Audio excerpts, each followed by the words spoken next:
यश दयाल के पापा ने कहा कि जब ऑक्शन के मौके पर मेरे बेटे पर 5 करोड़ का दाव आरसीबी ने लगाया तो लोगों ने कहा कि भैया पैसा जो है वो आरसीबी ने नाली में डाल दिया, बर्बाद कर दिया। हालांकि दयाल साहब ने जलवा जलाल कर दिया, आरसीबी के लिए कमाल कर दिया और आरसीबी को प्लेऑफ में पहुंचा दिया। और अब दुनिया उनकी तारीफ कर रही कि गुरु लड़का हो तो दयाल साहब के बेटे जैसा। लेकिन हमको लगा कि जो आरोप दयाल साहब के बेटे पर लग रहा था वो तो सही नहीं था, लेकिन जिन पर सही है उनके बारे में आपसे बात कर लेते हैं और उन खिलाड़ियों की बात करते हैं जिन पर वाकई में आईपीएल में मोटा पैसा लगाया गया, बड़ी उम्मीद से लगाया गया, बड़ी बड़ी टीमों ने लगाया, लेकिन उन्होंने अपना भी बंटाधार कर लिया और टीम का भी बेड़ा पार नहीं कर पाया। अब शुरुआत करते हैं यूपी खिलाड़ी समीर रिजवी से। समीर रिजवी वो खिलाड़ी जिनको लेकर हमने भी वीडियो बनाया था बड़ी उम्मीदों से कि यार लड़का जो है छाएगा, बवाल काट जाएगा, ये करेगा वो करेगा।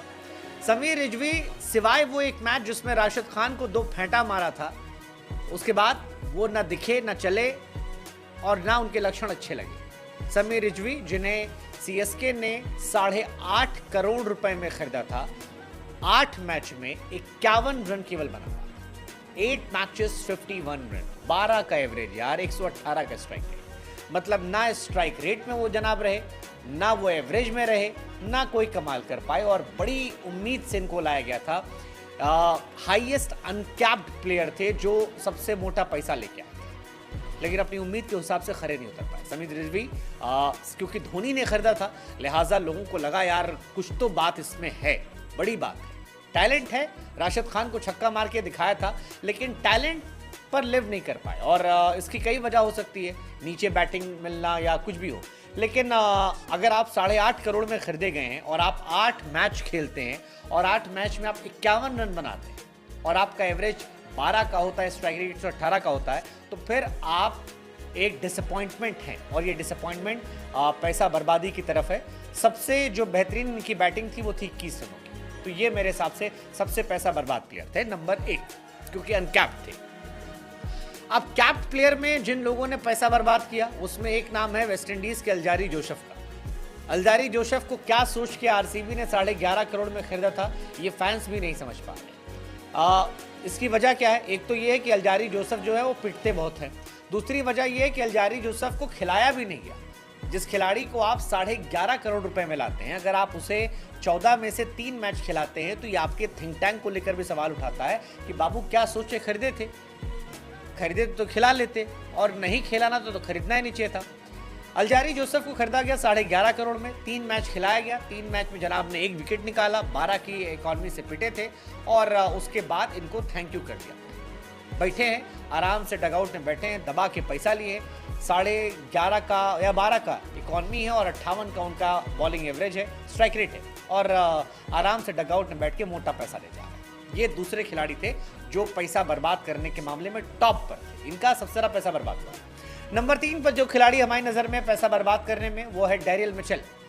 सीएसके ने 14 करोड़ में खरीदा था। ये वो खिलाड़ी हैं जिन्होंने इंडिया के सामने 2-2 बार शतक ठोक दिया था और सेमीफाइनल में इंडिया के सामने शतक मारा था। बड़ी उम्मीदें इनसे थी बैटिंग में, बॉलिंग में, लेकिन जनाब 13 मैच खेल कर जाते हैं और केवल 318 रन बना पाते हैं और जिसमें 29 का एवरेज रहता है। अब अगर आप 14 करोड़ में आए हैं तो आप 29 का एवरेज या 142 का स्ट्राइक रेट मेंटेन नहीं कर सकते और अगर आप करते हैं तो फिर आप 1 नंबर के झंडू प्लेयर। इस सीजन में यही दिखा। हालांकि ये बड़े प्लेयर थे, बार बार मैं कह रहा हूँ कि परफॉर्मेंस देकर आए थे, इंडिया के सामने वर्ल्ड कप में टफ सिचुएशन में, प्रेशर में कर आए थे, लेकिन ख़त्म हो गए। एक और नाम जो मेरे हिसाब से बड़ा डिसअपॉइंटिंग था वो था देवदत्त पडिक्कल का। लखनऊ सुपर जायंट ने राजस्थान रॉयल्स से खरीदा था और बड़ी उम्मीदों से खरीदा था। जब ये आए थे तो बड़ी उम्मीद भी थी क्योंकि पहले ये राजस्थान रॉयल्स में थे, उससे पहले आरसीबी में ठीक ठाक खेले थे, लेकिन इस साल आईपीएल ये इंडियन टेस्ट टीम में खेल कर आए थे और वहाँ बढ़िया खेल कर आए थे और लगा था कि यार इंटरनेशनल एक्सपोजर से जो फ़ायदा मिलेगा उसको ये आईपीएल में दिखाएंगे।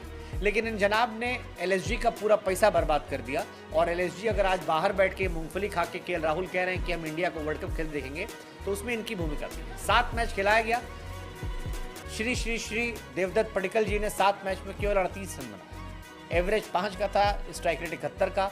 एलएसजी वाले भी इस साल हाथ जोड़ लिए होंगे, अगले साल ये कहाँ जाएंगे क्या करेंगे पता नहीं, लेकिन पैसा जो है वो पूरा पूरा बर्बाद कर दिया। पडिक्कल साहब ज़बरदस्त पैसा बर्बाद किया।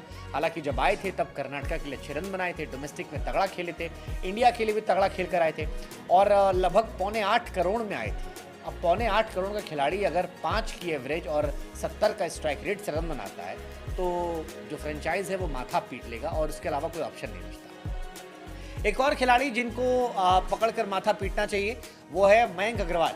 एसआरएच ने 8.5 करोड़ में रिटेन किया था। 4 मैच खेले, 64 रन बनाए, 16 का एवरेज था, 112 का स्ट्राइक रेट था। मयंक अग्रवाल एक ज़माने में तगड़े प्लेयर हुआ करते थे, इंडिया के लिए खेले हैं, दोहरा-शतक लगाए हैं, पंजाब के लिए बहुत अच्छा खेले हैं, लेकिन एसआरएच में जाकर ये भी ख़त्म। 64 रन एसआरएच इनको खिलाने तौबा कर चुकी है। जब आप प्लेऑफ मैच देखेंगे एसआरएच के केकेआर का तो संभवतः ये माना जा रहा है कि उसमें इनको नहीं खिलाया जाएगा क्योंकि खेलने लायक कोई काम इन्होंने किया नहीं। बट ये मेरे हिसाब से 6 प्लेयर थे जो आईपीएल में सबसे ज़्यादा पैसा बर्बाद करने वाले थे। एक हार्दिक पांड्या का नाम भी आप जोड़ सकते हैं कि उन्होंने भी काफ़ी पैसा बर्बाद किया, तो पूरी टीम ही बर्बाद कर दी उन्होंने।